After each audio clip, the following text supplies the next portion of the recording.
Have you ever felt that your pain is so deep, so rooted in your being, that it seems impossible to separate who you are from what you feel? As if that sadness, that trauma, that wound isn't just something you carry, it defines your identity. What if I told you that, according to one of the greatest psychologists in history, Carl Jung, you're making a fundamental mistake when you identify with your pain? What if, in reality, your pain is just one part, a small part, of who you truly are? Imagine for a moment that you could look at your pain the way you look at a cloud in the sky. You can see it, acknowledge it, even study it, but deep down you know you're not the cloud, you're the one watching it. In the same way, Jung invites us to radically shift how we view our suffering. You are not your pain. You are the awareness that observes the pain. This distinction might seem simple at first, but it holds the power to change your life. Because once you separate yourself from your pain, once you understand that it's something you're experiencing, not something you are, you begin to find the freedom you've been searching for. You know how it feels to be stuck in painful patterns that seem impossible to break. Maybe it's constant anxiety that seeps into every part of your day, or a deep depression that drains all the color from your life. Or perhaps it's traumatic memories that ambush your thoughts without warning. And over time you've started defining yourself by that pain. I'm an anxious person. I'm depressed. I'm traumatized. As if these states are permanent parts of who you are, not just passing conditions. And there's no shame in that. It's a natural human response. When we live with pain long enough, the brain tries to make sense of it, to fit it into our personal story. Jung would say this is the ego's attempt to keep control, to impose some order on the chaos of suffering. But this identification, however understandable, becomes an invisible prison, because when you say, "I am my pain," you shut the door to transformation. You lock a fluid experience into a fixed identity. And how can you overcome something you believe is inseparable from who you are? But the sky, your fundamental awareness, remains unchanged, vast, open, able to contain all those phenomena without becoming any of them. When you fully identify with your pain, it's as if you've forgotten you're the sky and started believing you're only the storm. And if you're convinced you're the storm, how could you possibly imagine a sunny day? This practice of disidentification, of recognizing that you are the sky, not the storm, is at the heart of Jung's work. He saw it as essential to any genuine healing process, and while it may sound simple in theory, it's a profound task that requires courage, practice, and persistence. Because when we're immersed in pain, the natural tendency is to contract around it, to fuse with it, until we no longer know where suffering ends and where we begin. Let's consider for a moment what happens neurologically when you identify with your pain. Your brain forms neural pathways that link your self-image to painful experiences. Over time, those pathways become stronger, like a river carving deeper into the land. So every time you think about yourself, your brain automatically activates the pain circuits. I and suffering become nearly synonymous in your nervous system. Jung noticed this decades before neuroscience confirmed it. He understood that this identification wasn't just a philosophical idea, but a psychobiological reality that profoundly shapes human experience. And here is the first practical step Jung offers to begin breaking that identification. Observe your pain as if it were a physical object in front of you. Give it a name, a shape, a color, a texture. There is my anxiety. It feels like a sticky gray fog. There is my trauma. It's like a dense, heavy weight in my chest. This simple act of conscious observation creates a vital space between you and your pain. It's the beginning of realizing that you are the observer, not the observed. You are the awareness that perceives the anxiety, not the anxiety itself. When you practice this regularly, even just for a few minutes a day, something remarkable starts to happen. That space between you and your pain begins to widen. You start to experience moments of freedom, glimpses of yourself as something greater and more expansive than your suffering. It's as if you've been living in a dark house for years, completely identified with the darkness, and then through a small crack in the curtain a ray of light enters.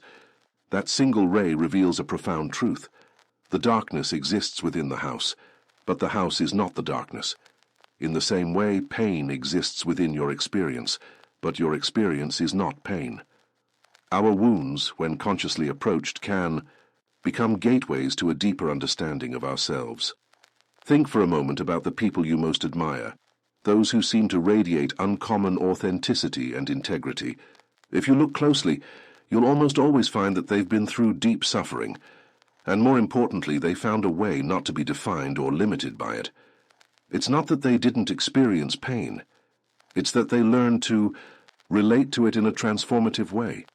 They understood, as Jung taught, that suffering doesn't have to be the end of the story. It can be the beginning of a much deeper and more meaningful one. This brings us to a crucial element of Jung's work, consciousness as an agent of transformation. He believed that bringing the light of awareness into the dark corners of the psyche is the most powerful catalyst for change. To understand this, imagine the difference between being completely absorbed in an emotionally intense film and being aware that you're sitting in a theater, watching images projected on a screen. The emotions are still there, but now you have space, perspective, freedom. In the same way, when you bring clear, conscious awareness to your pain, when you observe it attentively without fusing with it, you create the conditions for transformation. Jung called this psychological alchemy, the process by which painful experiences can be transmuted into wisdom, compassion, and inner strength. But this alchemy doesn't happen automatically. It requires a ritual of recognition and release, a conscious process you can practice daily. Set aside some quiet time, maybe in the morning or at night. Sit comfortably, breathe deeply, and turn your attention inward. Locate where you feel your pain most intensely in your body. Maybe it's a knot in your stomach, tension in your shoulders, a weight in your chest. Place your hand on that area and silently say, "I acknowledge this pain. I am present with it. I am not it." Notice how these simple words create space around the sensation, like hitting pause in a disturbing movie. Now visualize this pain taking shape, a form that intuitively makes sense to you. Maybe it's a dark stone, a grey fog, a burning fire.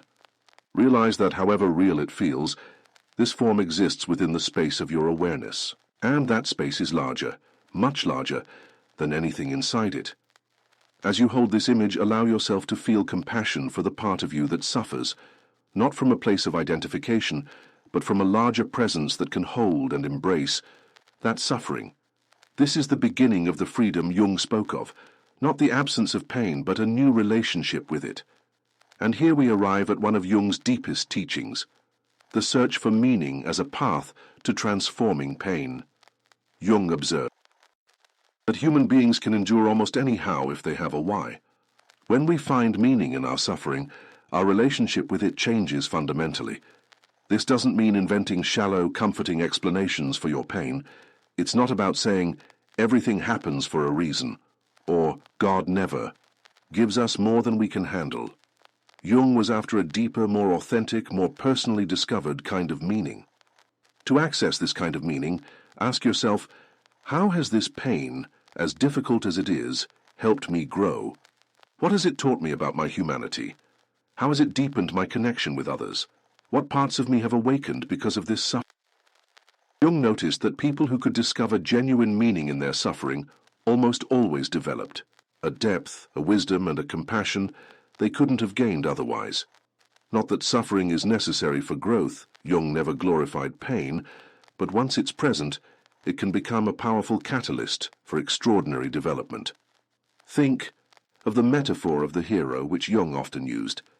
In nearly every mythology around the world, the hero must undergo intense trials, face their deepest fears, descend into the underworld. And it is through these experiences that the hero is transformed, not despite them, but because of them. Jung saw each of us as the hero of our own psychological journey, and our wounds, our pain, our traumas are the dragons we face along the way. They're not random punishments or meaningless obstacles. They are encounters which, when met consciously, can transform us at the core. To begin rewriting the narrative of your pain, try this.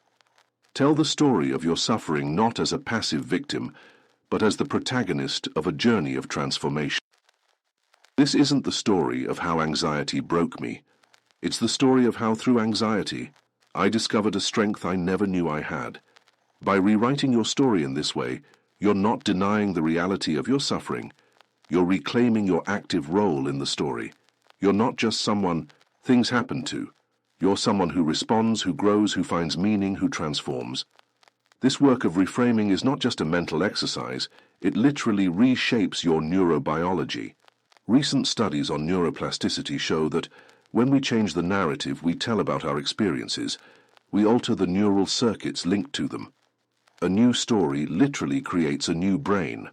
And so, gradually, the pain that once seemed to define you becomes just a chapter in a much richer and broader story. An important chapter, no doubt, a chapter full of lessons. But not the whole book, never the whole book. It's that now your pain exists within a much broader context, like a dark cloud in a vast blue sky, still present, still real, but no longer. The entire landscape. Jung believed that the collective unconscious, that vast reservoir of shared human experience that transcends our personal stories, was also a powerful source of healing. When we connect with archetypes, symbols, and narratives that resonate beyond our individual histories, we tap into a broader wisdom that can offer new perspectives on our personal suffering. That's why stories of transformation through pain touch us so deeply, from Job to Buddha, from Viktor Frankl to countless others who transcended suffering without denying it. These stories speak directly to the collective unconscious, reminding us of a truth we somehow already know: we are greater than our wounds. When we connect with this wider understanding, we begin to see that our pain isn't just an isolated, personal experience. It's part of the greater human experience. And there's something deeply comforting in that, not because it makes our pain any less valid, but because it places it within a shared, meaningful context. Jung noticed in his clinical work that patients who could connect with the collective unconscious often experienced profound healing insights. Symbols and images would emerge spontaneously from their unconscious, offering guidance and wisdom that went beyond rational understanding. You can access this dimension through your dreams, through creative expression, through deep meditation, or simply by paying attention to the symbols and synchronicities that appear in your life. When you approach your pain with this kind of openness and curiosity, you often discover layers of meaning that were previously hidden. One of Jung's patients, for example, had recurring dreams of a wounded bird that couldn't fly. At first, he fully identified with the bird. This is me, broken and incapable. But as he worked with the dream using active imagination, he began to realize that he was not only the wounded bird, he was also the dreamer of the bird. And that realization opened up an entirely new dimension of possibility. In the same way, you may begin to see that you're not only the person who suffers, you're also the awareness that can witness, understand, and eventually integrate that suffering. And that changes everything. But it is not the ocean. This is the core realization Jung offers. You are the ocean, not the wave. You are the sky, not the cloud. You are the awareness, not the content. This truth, when directly realized, not just understood intellectually, has the power to transform your relationship with every experience of suffering. And the most extraordinary part, this realization doesn't require you to add anything to your experience. It's not a new belief to adopt or a new technique to master. On the contrary, it's a simple recognition of what is already true. You already are this vastness. You always have been. You've simply forgotten momentarily, while being completely immersed in the identification with your pain. Jung described this beautifully as remembering what you've always known. It's as if your true nature, vast, unlimited, not defined by any particular experience, has always been there in the background, but was obscured by your tendency to focus solely on the contents of consciousness, rather than consciousness itself. Think back to a moment in your life when you felt a sense of inner expansion, a glimpse of freedom from your usual identifications. Maybe it happened during a walk in nature, a moment of deep connection with someone, a spiritual practice, or even an unexpected flash of clarity. In those moments, you touched, however briefly, that broader dimension of your being. The good news is, you can intentionally cultivate that awareness. You don't need to create it or chase it. You just need to let it be revealed as you gradually loosen your grip on the narrow identities you've held on to. And the effect this has on your experience of pain is profound. Your pain doesn't vanish. Jung never promised a life without suffering, but now it exists in a radically different context. It is no longer your pain in the sense of something that defines you. It is simply pain, occurring within the space of your awareness. This might seem like a subtle shift, but in practice it's revolutionary. Because when you're no longer identified with your pain, you don't need to fight it or surrender to it. You can simply be with it, welcome it, even honor it as a messenger carrying valuable information from within. You begin to realize that even in the most challenging moments, there is a part of you that remains intact, untouched by the emotional storms passing through your experience. It's not that you no longer feel pain. It's that now you know you are much more than your pain. This is the truth Jung offers, not as a superficial comfort or a spiritual bypass, but as a practical path to genuine psychological freedom. It's an invitation to a new relationship with your entire experience, where you're no longer at the mercy of the waves of identification, but anchored in the vastness of your true self.